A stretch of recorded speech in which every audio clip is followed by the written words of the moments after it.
उसमें ना आज के लेक्चर उसका ज़्यादा ताल्लुक है। It will have also coding questions, but majority of it will be based on time complexity analysis. Time complexity analysis क्या मतलब है आपको पता लगेगा, ठीक है? Time complexity analysis या फंक्शन का फर्क अगर एक फंक्शन इतना हमें दो फंक्शन का आपको दे दूँगा बताऊँगे कि कौन सा फंक्शन इससे बेहतर है। बेहतर का मतलब यह है कि कौन छोटा है और कौन बड़ा है, ठीक है? तो मैं तुम्हें एग्जांपल दे रहा हूँ कि लेट्स से कि ये एक प्रोग्राम है, लेट्स से कि हमारे पास दो एल्गोरिथम है, एक एल्गोरिथम 1 है और एक एल्गोरिथम 2 है, ठीक है? तो सवाल ये है कि एल्गोरिथम 1 ना एक टाइम लेता है, let me call this time t, ठीक है? t of n टाइम लेता है, let's say t1 n time लेता है, उससे है वो t2 n टाइम, ठीक है? इसकी टाइम इक्वेशन, ठीक है, जो हमने निकाला, सही है? यूजुअली इसको t से ज़ाहिर नहीं करते, इसको भी फंक्शन f से ज़ाहिर करते हैं। तो ये पहला f1 होगा, f1 and दूसरा f2 है, लेकिन I'm talking about in terms of time या algorithmic setting में और बैठो में, वरना आमतौर पे ये just दो functions हैं, mathematical functions, which are dependent upon n, ठीक है? तो हम करना क्या चाहते हैं? हम जानना चाहते हैं कि भाई कौन सा एल्गोरिथम बेहतर परफॉर्म करता है, ठीक है? तो बेहतर परफॉर्मेंस का क्या मतलब होता है? जी, बेहतर परफॉर्मेंस क्या मतलब है? ये सबसे ज़्यादा टाइम लेता है, कम टाइम, ये कम टाइम, ठीक है? अच्छा, कम टाइम लेने का क्या मतलब है? अगर मैं आपको कहूँ कि दो फंक्शंस हैं, और by the way when we talk about this function as a dependent of n, this n is not a small n, this n is like n approaches to infinity. क्या मतलब? जो आपका डेटा है वो बहुत large है, हमने जब बात करनी है तो in terms of large value of n बात करें, ठीक है? अच्छा, अब मेरा आपसे सुना सवाल है, तो सवाल ये है कि लेट्स से मैं कहता हूँ कि मैं इन दोनों एल्गोरिथम को कंपेयर करता हूँ, दोनों की टाइम इक्वेशंस को कंपेयर करता हूँ, ठीक? अच्छा, everyone of you know what is limit और time, I mean limit n approaches to infinity में अगर आप जब फंक्शन वगैरह कंप्यूट करते हैं। अच्छा, मैं कहता हूँ लेट्स से कि ये ना दो इक्वेशंस है ना, मैं इन दो इक्वेशंस की ना रेशियो लेता हूँ, तो मैं लेता हूँ t1n रेशियो t2n, ठीक है? Where if I say limit n approaches to infinity, ठीक है? Alright? मैं इन दोनों फंक्शंस हैं, दोनों फंक्शन जो है वो टाइम फंक्शन है, उन दोनों की रेशियो लेता हूँ, and I am talking about when n approaches to infinity के दोनों, इन दोनों की रेशियो के साथ क्या होता है? इन दोनों की रेशियो के साथ क्या होता है?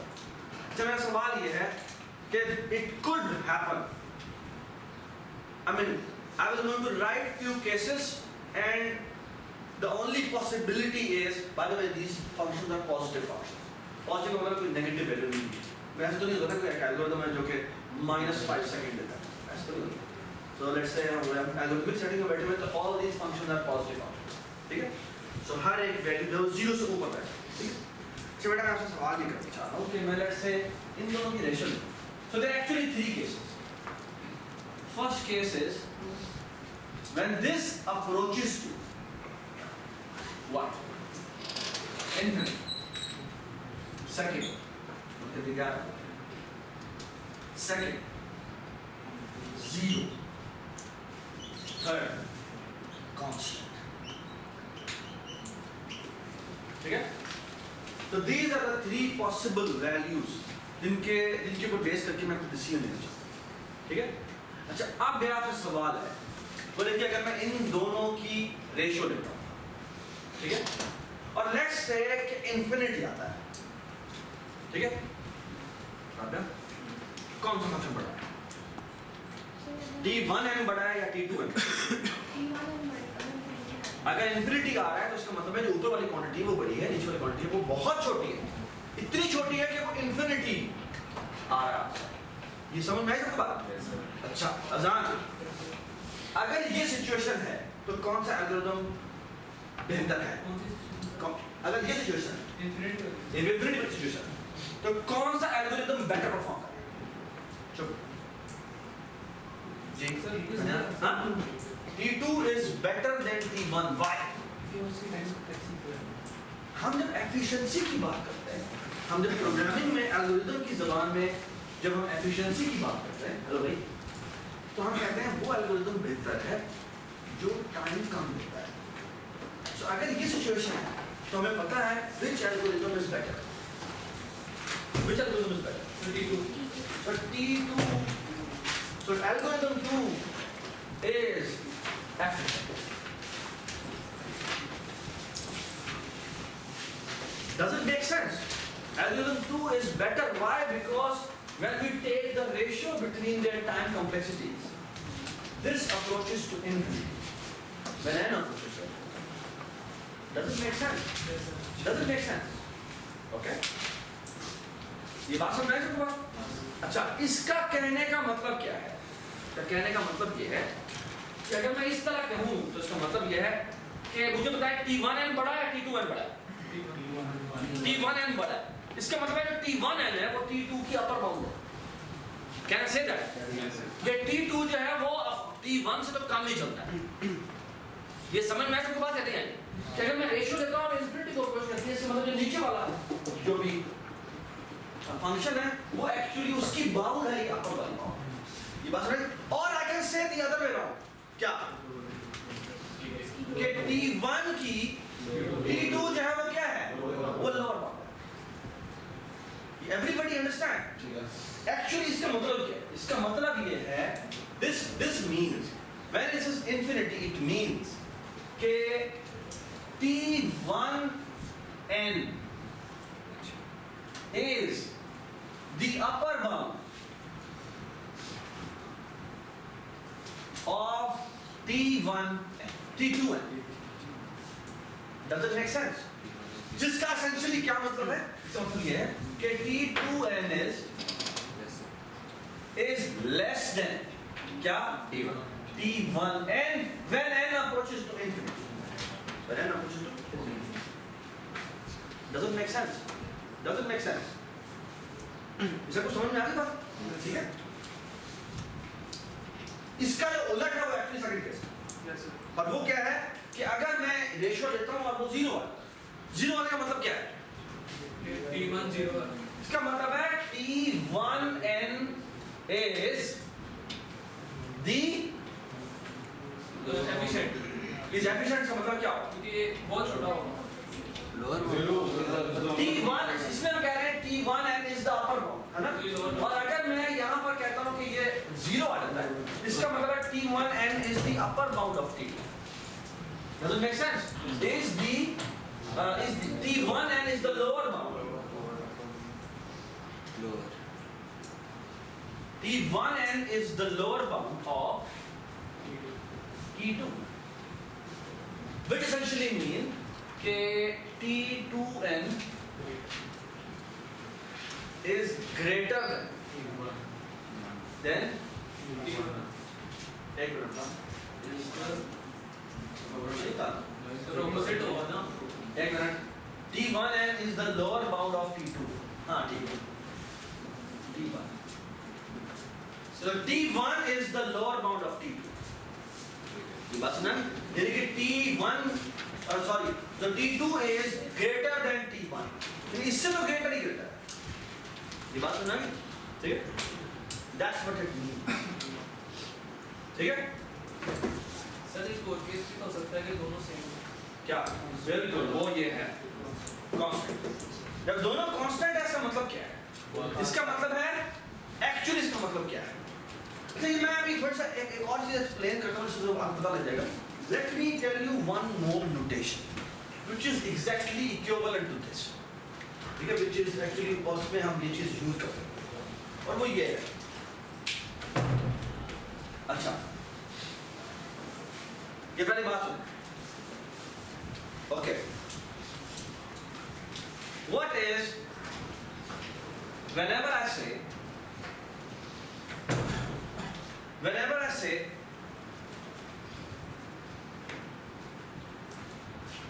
f of n is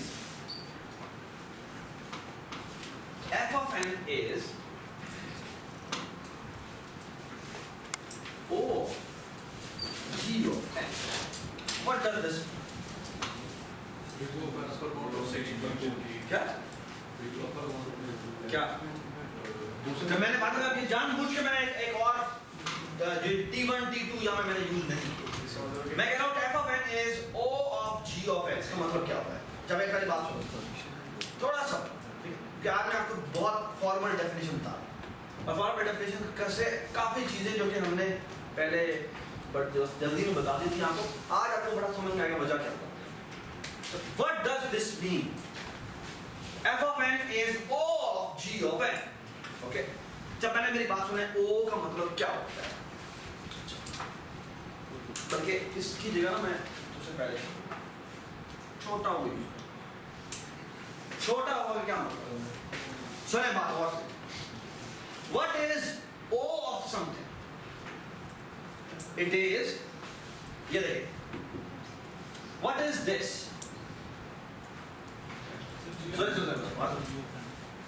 O of little o of g of n का क्या मतलब है? इसका मतलब होता है एक little o of g of n का क्या मतलब होता है? It's a collection of, so I am writing a set. It's a collection of, it is a collection of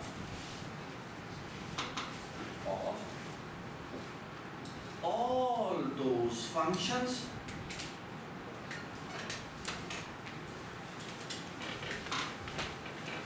it's a collection of all those functions which are smaller than g of n. But don't forget there is a constant here and along with this n is greater than or equal to n naught. That is, these are the two things which you have to be careful about. And load starting Huh? and load starting हाँ, start. इसका क्या मतलब है मैं बताता हूँ. So what is O of g of n? Whenever I say O of g of n, it means I'm talking about a collection of all those functions. It's a collection of all those functions which are smaller than c times g of n. Okay?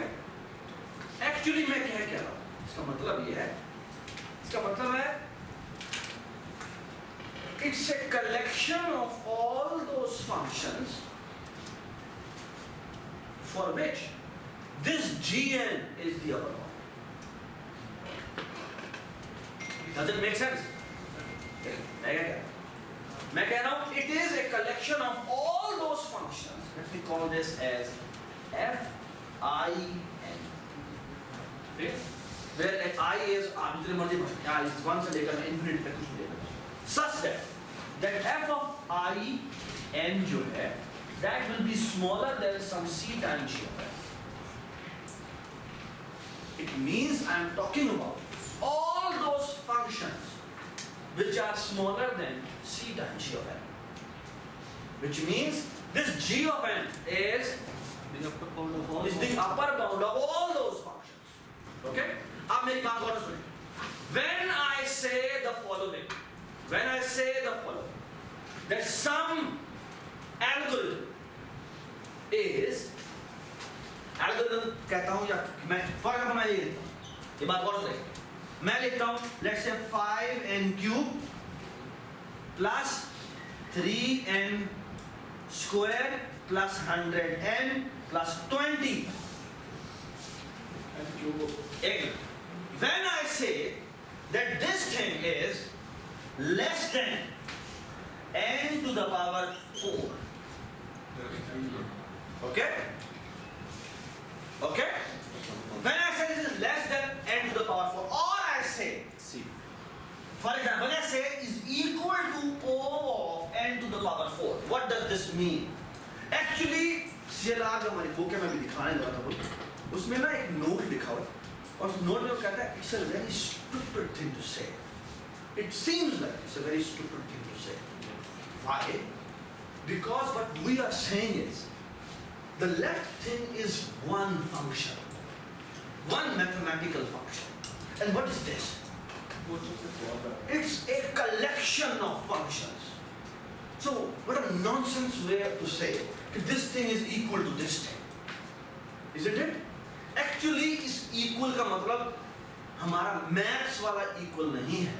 इसका मतलब है actually this belongs to this. जानना चाहिए, लेकिन वो कहता है कि ये टर्मिनोलॉजी बन चुकी हुई है जो कि आज से कोई 30-40 साल से इसके ऊपर जो है वो पेपर्स लिखा जा रहा है. उन्होंने कहा कि भाई ठीक है, हम समझते हैं कि थोड़ी कंफ्यूजन है, लेकिन हम इसको एज इट इज इग्नोर करते हैं. ठीक है, हम क्यों कहेंगे हमें, और एक्चुअली वो बाद में बताता भी है कि एक वजह भी है, मैथमेटिकल वजह भी है कि O का मतलब होता है नॉट इक्वल टू, इसका मतलब है लेस देन. ये बात समझ में? Everybody understand? ठीक है? This is something which you have to be careful about. So what is little o of g of n? I'm talking about a collection of all those functions. A collection of all those functions which are less than c times g of n. What is c? c is some constant. 2, 3, 4, 5, 6. कोई भी एक number होता है और हम कह रहे हैं n must be greater than or equal to n. अच्छा, ये जो मैंने दो लफ्ज लिखे ना, n is greater than or equal to n naught, और c is some constant where c is greater than or equal to g, and c is a real number. Okay? तो सर c भी n के equal हो. Sorry? c भी n के नहीं, c n के बराबर. तभी ना ये n जो है n naught से बड़ा. क्या मतलब? पहले मैं आपको पिक्टोरियल बताता हूँ, फिर मैं इससे एग्जांपल बताता हूँ. इसका मतलब क्या है? इसका मतलब ये है कि ये जो मेरा फंक्शन है, which is not, it is just one function, which is just one function. अगर मैं इस फंक्शन को और इस फंक्शन को ड्रॉ करता हूँ, मैं यहाँ पे आपके सामने ड्राइंग करता हूँ. So let's say मैं कह रहा हूँ ये मेरा सम फंक्शन है f of n, ठीक है, और ये मेरा सम फंक्शन है g. अब मैं इन दोनों फंक्शंस को यहाँ ड्रॉ करता हूँ. ठीक है? सो एक्चुअली क्या, अभी अगर यू मैथ लैब में जाओ या गूगल पर जाके ना लिखो प्लॉट दिस, और वो प्लॉट करेगा तो अगर तुम इस नीचे वाले जो लेफ्ट वाली इक्वेशन को तुम देखोगे ना, तो वो कुछ n क्यूब है, तो वो इस तरह से क्या. ठीक? अगर तुम राइट साइड वाली इक्वेशन को देखोगे तो वो कुछ शुरू में कहीं थोड़ा सा नीचे होगा, लेकिन ये टाइम आराम नहीं हो सकता. What he is saying is that there exists some point here, क्योंकि ये यहाँ पर जो बढ़ रहा है ना वो n, there is some point n naught, जिसके बाद ये वाला जो ब्लैक फंक्शन है जिसको हम g of n कहते हैं, इसे हम क्या कह रहे हैं? ये जो g of n है वो इस f of n से बहुत ऊपर से इतना ऊपर चला जाता है कि अगर हम n अप्रोच टू इंफिनिटी कहते हैं तो ये फंक्शन और इस फंक्शन में इन्फिनिट कर क्या आता है, इन्फिनिटी कर क्या आता है. That's what we are talking about. इसे कुछ समझ में आई बात? अब मैं आपको दिखाता हूँ यहाँ पर क्या मतलब है. और अगर मैं कांस्टेंट नहीं बताया, मैंने भी तो बताया आपको, n नॉट बताया. n नॉट क्या, वो पॉइंट है जिस पॉइंट के बाद ये वाला फंक्शन इस वाले पॉइंट से हमेशा क्या होता है, बढ़ता है. यानी कि ये इस फंक्शन की ये फंक्शन जो है वो क्या होता है, अपर बाउंड. Everybody understand? इधर आना जी प्लीज. अब इसको तरीका क्या सॉल्व करने का, तरीका सॉल्व करने का ये है, वो जो कांस्टेंट है सवाल ये कौन कैसे निकाल. There could be hundreds. आप खुद भी ट्राई करके निकाल सकते हैं, ड्राइंग करके निकाल सकते हैं, लेकिन ना एल्गोरिथम के ज़माने में ना हम जब ये कॉम्प्लेक्सिटी एनालिसिस कर रहे होते हैं ना, वो हम इस कांस्टेंट को इग्नोर कर देते हैं, लेकिन अभी नहीं करेंगे. अभी मैं आपको थोड़ा सा ना एक कुछ ट्रिक्स बताता हूँ जिसके थ्रू हम कैसे इसको फिगर आउट कर सकते हैं. ये देखिए मैं कैसे निकालता हूँ. ये देखिए, अब मैं इस c की वैल्यू निकालना चाहता हूँ ना, मैं कैसे निकालता हूँ, कहना से कि ये जो फंक्शन है this will be smaller than or equal to, actually smaller than equal to 5 n cube की जगह मैं लिखता हूँ n power 4 plus 3 n to the power 4 plus 100 n to the power 4 plus 20 n to the power 4. So you put खड़ो। मैंने कुछ भी नहीं किया, मैंने ये हर एक टर्म के साथ को मैंने n to the power 4 से रिप्लेस कर दिया और मैंने कहा हर वैल्यू ही और जिसके कांस्टेंट है वो मैंने ऐड कर दिया। तो कहने से कि ये ऊपर वाली चीज़ है वो इस चीज़ से कम होगी नहीं है। मुझे बताएं अगर मैं n की वैल्यू 0 पुट करता हूँ ऊपर क्या है? ऊपर 20 है, नीचे क्या है? 0 है। 1 पुट करो नीचे का बढ़ा दे नहीं इक्वल इक्वल हाँ n की वैल्यू 1 से बड़ी करें तो ये सारी की सारी नीचे वाली वैल्यू बड़ी होगी और ऊपर वाली वैल्यू छोटी होगी। एक्चुअली इसीलिए यहाँ पे लिखते हैं n is greater than 1। ये जो 1 है ये वो n नॉट ये बात सुना ना? और एक और बात ये अब इसको निकालो सॉल्व करो 5 और 3 8 8 और 100 108 108 और 20 120 so this comes out to be 128 n to the power 4. This 128 is that c ये बात सुना? लेकिन इन कांस्टेंट्स को हम इस फंक्शन में नहीं लिखते। लिखना चाहे तो लिख सकते हैं लेकिन इट्स यूजलेस। सर लेकिन ये कोई तो वो चीज इसमें पॉलिनोमियल सेम ये पॉलिनोमियल सेम नहीं है। नहीं नीचे निचोड़ क्या? सेम है ना सारे हाँ तो इसलिए मैं इनको ऐड कर सी निकाल लिया हाँ तो जो जब सेम नहीं होगा फिर क्या मतलब सेम नहीं होगा? और सर कोई क्वाड्रेटिक है या कोई भाई क्वाड्रेटिक चाहिए क्यूबिक है ये स्क्वायर है ये है तो इसमें हम सी कैसे फाइंड करें? ये निकाला था हम निकाला सर हम नीचे निकाल और भाई मैंने इसको बाउंड किया और मैंने कहा ये अब मैंने यहाँ पर कांस्टेंट लेके आया था जी कि मैंने प्रूव करा था कि ये किसी हम constant time n to the power 4 से कम तो मैंने क्या किया मैंने इसमें हर पॉलिनोमियल को बड़ी वाली से रिप्लेस कर दिया। एक्चुअली बड़ी क्या इस वाले जिसमें मैं बाउंड करना चाह रहा हूं से हां ठीक है ये आसान तरीका है। और भी बहुत सारे तरीके हो सकते हैं कि मैं कि बड़ा केयरफुली लेता हूं मैं कांस्टेंट भी छोटा से छोटा लेना चाहता हूं बट एल्गोरिथम में हम इन कांस्टेंट्स को ज़्यादा केयर नहीं करते।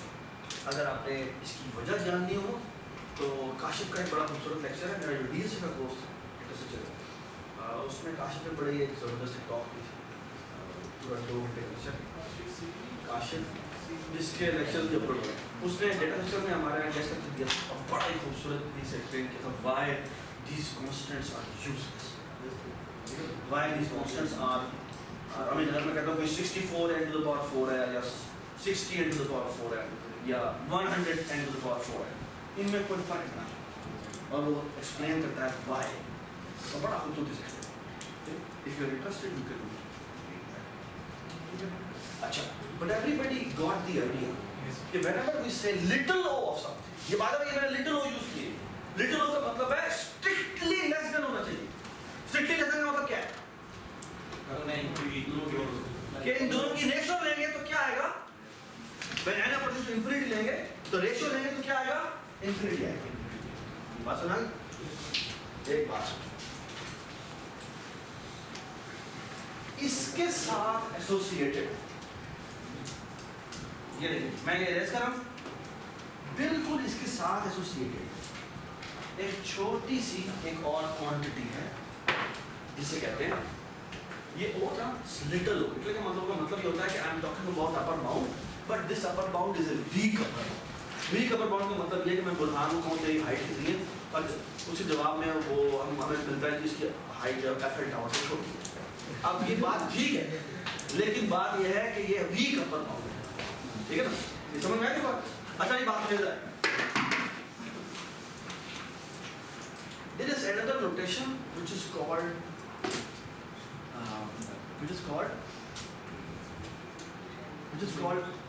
big O. What is big O of G of n? Big O of G of n is big O of G of n is एक गलती हो गई है और एक मुझे ये वहाँ मैं इधर आ जाती यार आप लोगों को खत्म नहीं आ रहा तो आप यहाँ इस साइड पे आ सकते हैं। चाहिए देखिए मैंने क्या किया मैं ये देख रहा हूँ O so what is little o of G of n means a collection of functions let me call them fin, ठीक है, ठीक है, which are bounded by, which are strictly bounded above by g of n. And what do I mean by this? F of in is less than क्या? G of n. Everybody understand? Yes, sir. अब देखिए, अब मैं capital O omega को define करता हूँ. What is capital O G of n? That is a collection of functions fign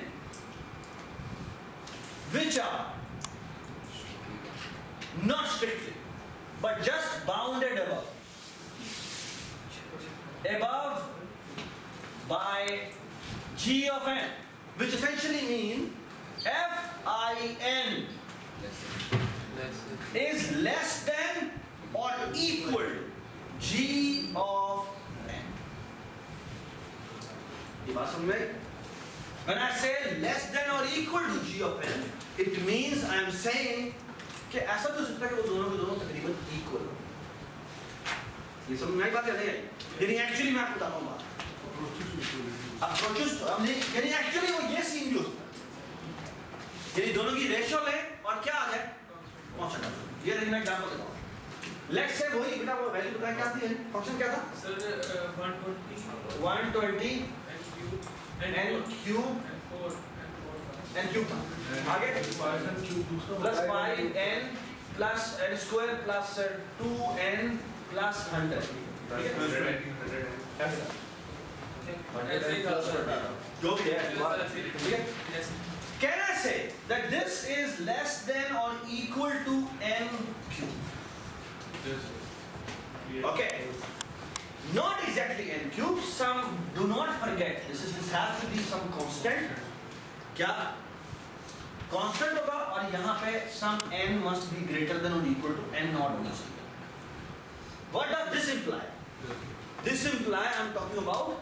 127 and cube. This means जब मैं less than or equal to लिखा उसका मतलब I am talking about big O. I am talking about big O. अभी मैं आपको proof दिखाता हूँ. कैसे? कि मैंने ये प्रूव करना ना कि less than or equal to some value of c के लिए और some n not के लिए. यही करना है ना मेरे को? ये देखिए मैं एक काम करता हूँ. मुझे सबको बड़ी वैल्यू से रिप्लेस करता हूँ. Can I say that this thing is less than or equal to क्या?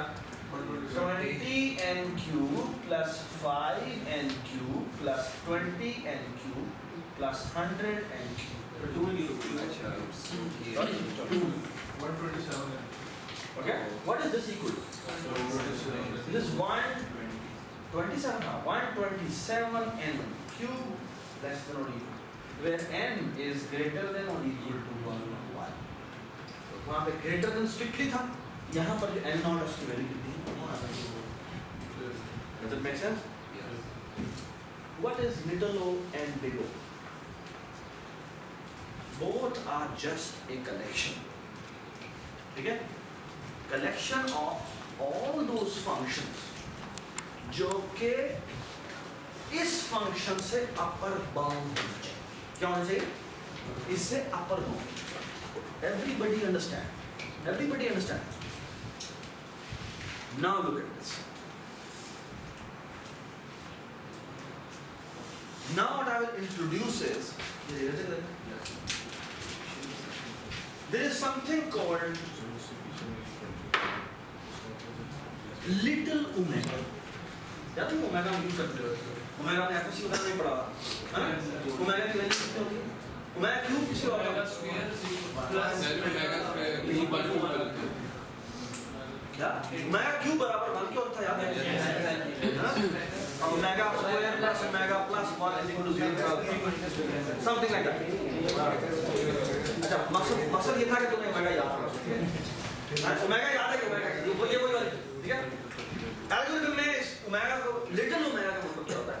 इस लिटिल ओमेगा का मतलब होता है again it is a function of all those, it's a collection of all those functions which are fin is greater than, strictly greater than क्या हो जाएगा? C time G of n. Everybody understand?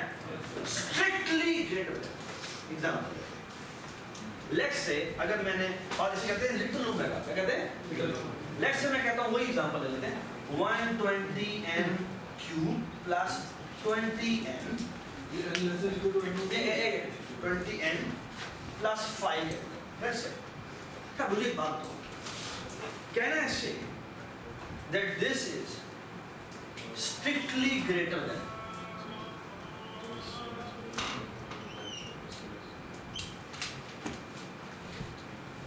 Obviously, sir.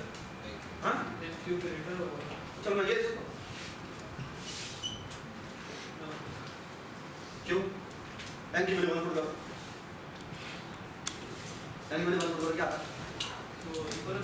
Equal कम होगी? नहीं बड़ी नहीं होगी. ये वाली बड़ी होगी, ये वाली कम होगी ना? ये ठीक तो लिखा हुआ है. अगर 0 पुट करते हैं. 0 पुट करो तो ये 5 आता है, ये ग्रेटर है. 1 पुट करो, ये 120 140 145 आएगा, ये कितना आएगा? बुरान ये देखो, हाँ जी नहीं बताए सर हर केस में बढ़िया है. हर किसे बढ़िया रही है? नहीं नेगेटिव 1 से बड़ी होगी. हर किसे बढ़िया रही है? जी जी, क्या ये हर किसे बढ़िया रही? आप इसकी ड्राइंग करें, ये एक मोमेंट आएगा जिसमें n को n to the power 4 जो है वो इसको बीट करता है. I mean just go on Google and draw this and draw this. You will see कि n to the power 4 इसको बीट कर देगा, और ये मैंने गलत लिखा है, ये मैंने गलत लिखा है ना? एक्चुअली ये यहाँ होना चाहिए, यानी कि less than n to the power 4 कर सकते हैं, ये नहीं कर सकते. Similarly, what about this? अगर मैं यहाँ पे ये लिखूं,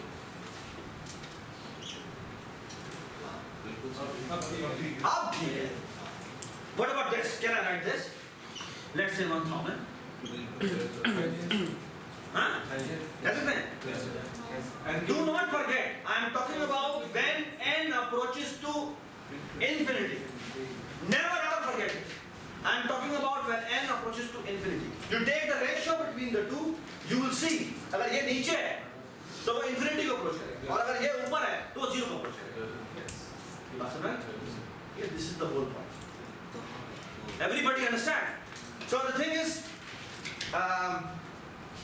n square is, you can say, is the lower bound of this function.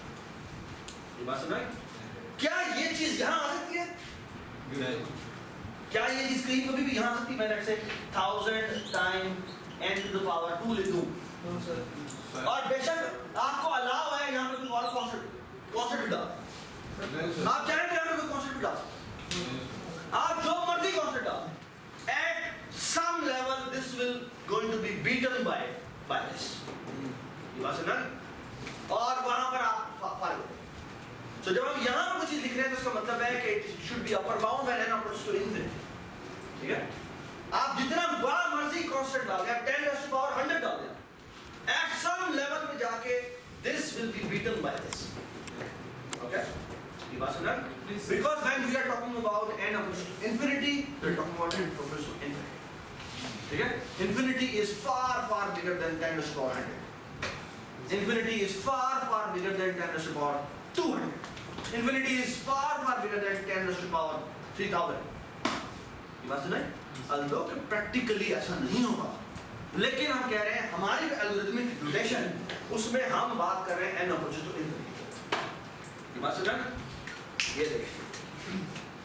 This is called little omega. क्या कहते हैं इसे? Little omega. अच्छा, ये देखिए. ये मैं यहाँ से मिटा रहा हूँ. Now the next term is, इस तरह ये little omega थी, बिल्कुल इसी तरह big omega है. याद है ओम का साइन था? Resistance. It is again, this is also a collection of, it is a collection of all functions such that fin is greater than or equal to, क्या होना चाहिए? Sum g of n, never forget some c here, never forget for n greater than or equal to sum. ठीक है, ये बात सुना? Yes sir. ठीक है? So what is little omega? Little omega of something is a collection of all those sets which are Strictly bound. strictly bounded from below by this. बस भाई bounded from below by this, which means कि जो वो सारे function होंगे वो इससे बड़े होंगे. बात समझ में? ठीक है? And when I say this, what does this mean? कि यहाँ पे इक्वालिटी का साइन, ठीक है? यानी वो उसके बराबर भी हो सकता है और उससे बड़ा भी हो सकता है. अच्छा, मुझे सवाल का जवाब है और वो ये अभी लाइक थोड़ा एक्सरसाइज करें. मैं लेट्स से कहता हूँ, अब बात और सुन लीजिए. मैं कहता हूँ यहाँ पे मेरा एफ ऑफ एन है, ठीक है? और वो मैं कह देता हूँ बराबर है इसके, मैं कहता हूँ omega of G of N. अच्छा, मैंने यहाँ पे इक्वल लिखा लेकिन इक्वल नहीं है. इसका मतलब क्या होगा? इक्वल का मतलब क्या होगा? इसका मतलब एसेंशियली होता है जब इक्वल टू लिखे तो उसका एसेंशियली मतलब ये आप इसको खुद ही रिप्लेस कर दें by omega by belongs to, which means f of n is just one function from the collection of this function.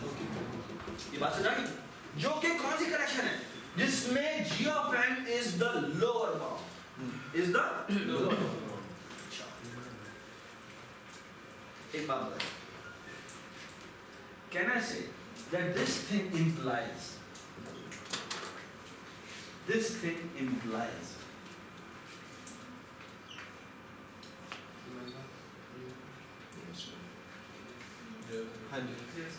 can I say this?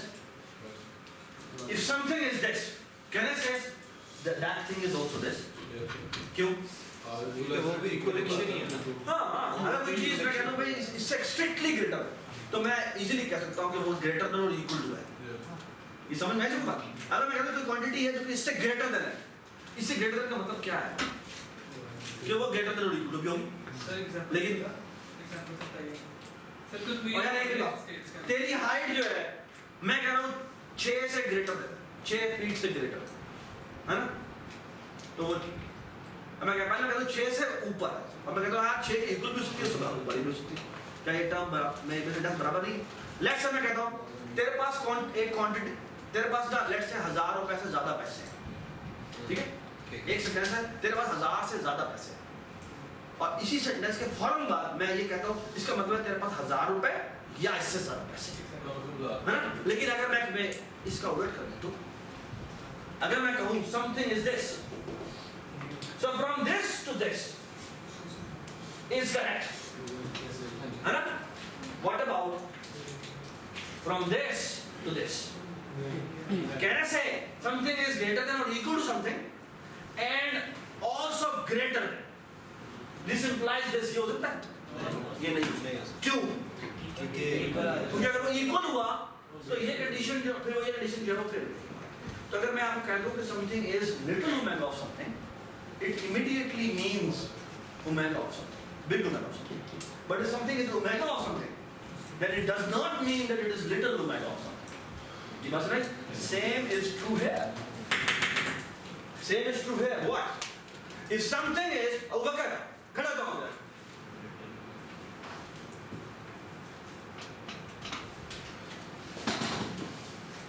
Sir ये लिटर और बिगोर जो है उसके अंदर भी कांस्टेंट टाइम है ना? जी, कांस्टेंट टाइम.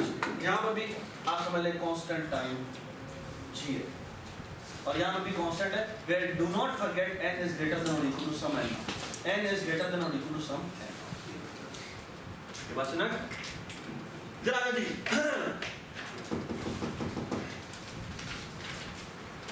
इसमें और इसमें if something is little o of something, है ना? अगर मैं कह दूं some function is मैं कह दूं is equal to little o of g of n, this immediately implies that f of n is o of g of n. Can I say that? Yes, because this is actually less than strictly less than, this is just less than or equal to. Every less than can be replaced by less than or equal to. and but every less than or equal to cannot be replaced by less than. ये बात समझ? Sim it means कि अगर मैं ये कहूँ कि f of n is equal to O of g of n. This does not imply that f of n is equal to little o of g of n. ये गलत होगा. ये implication गलत होगा. ये बात समझ? क्यों? क्योंकि ये इक्वेशन कह रही है कि हो सकता है इक्वल और ये कह रही है भाई स्ट्रिक्टली से छोटा होना चाहिए. ये बात सही है. ये बात समझ? अब मैं आपको एक बात बताता हूं. Everybody understand these two quantities and these two quantities? Sir अभी बात बताइएगा. एक मिनट पहले मुझे कंप्लीट ले लो. नहीं अरे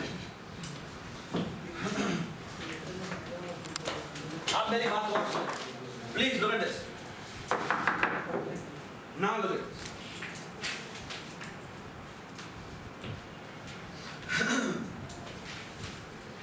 There is a third quantity. This is one quantity just low just जो है हमारी lower bound के बारे में बात करी है. ये हमारी upper bound की बात है. ठीक है?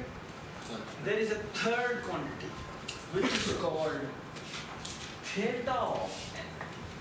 Theta of f of n. What does this mean? This means, so let's say मैं कहता हूँ इस वाली g of n की बात होगी. What is theta of g of n? Theta of g of n का मतलब है it's a collection of. It is a collection of all fi's such that. अब ये बात गौर से सुनो. Such that. ये देखें. F I N. I मैंने बेटा क्यों लिखा है? क्योंकि ये I एक नहीं बहुत सारे फंक्शन हैं. ठीक है? रबिया ये देखो. F I N is upper bounded by some C one time G of n and also lower bounded by some C two times G of n, where n must be greater than or equal to some n naught. What does this mean?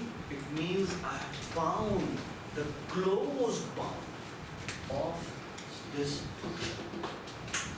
function. It is not only it is lower bounded by the same function, but also it is upper bounded by the same function. Let me go back to this again. Let me show you first by example कि मैं यहाँ पे क्या बात करूँ ताकि आप फिर आप सवाल कर सकें. ये देखिए, ये मेरी क्वांटिटी, ये मेरी क्वांटिटी है ना. प्लीज ये देखें, बहुत समझ में. ये मैं यहाँ से इरेज कर रहा हूँ. ये सबको पता लग गया कि मैं ये तो इम्प्लाई कर सकता हूँ, ये इम्प्लाई नहीं कर सकता. ठीक है?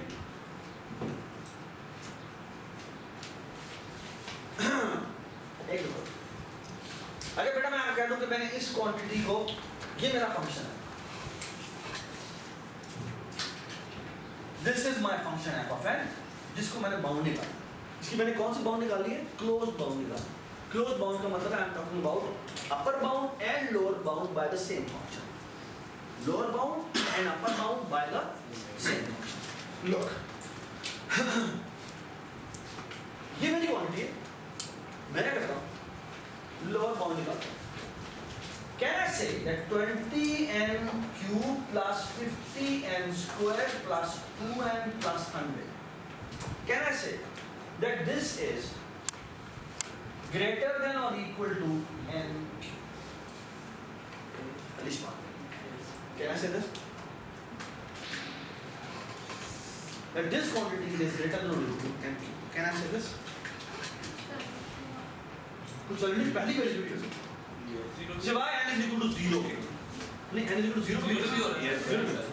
Actually, for all values of n greater than or equal to 0, this equation will satisfy. है ना? This equation will satisfy. है ना? It means क्या हो रहा है? ये चीज इस क्वांटिटी से बढ़ गई. एक्चुअली मैंने किया क्या, मेरे पास ये फंक्शन दिया हुआ था, इसमें से मैंने सबसे हाईएस्ट टर्म उठाई और उसके कांस्टेंट भी उड़ा दिए और उसके आगे वाले टर्म भी मैंने उड़ा दिया और मैंने उससे मैंने कहा भाई ये इसका लोअर बाउंड है। ये बात समझा? अगली बात सुन, अब ये मैंने what is this, this is my zero जो यहाँ पे आपको नजर आ रहा है और यहाँ पे नजर आ रहा है। अब मुझे अगर ये प्रूव करना है कि some quantity is theta of G of n, तो इसी फंक्शन से मुझे अपर बाउंड भी करना चाहिए। ये मैंने अभी क्या निकाला, इसकी लोअर बाउंड निकाली। इसी क्वांटिटी से मुझे क्या करना पड़ेगा, मुझे क्या करना चाहिए, मुझे उसे अपर बाउंड देना चाहिए। ठीक है, ये देखिए मैं इसको अपर बाउंड करने के लिए क्या करता हूँ, कैन आई से दैट 20, अब ये लोअर बाउंड में निकाली 20n cube plus, can I say 5n square plus 2n plus 100, that quantity is less than or equal to 20n square cube plus 5n cube plus 2n cube plus 100n cube. 100 plus 20 is 127. This comes out to be 127 n cube. जी इधर आ जाए.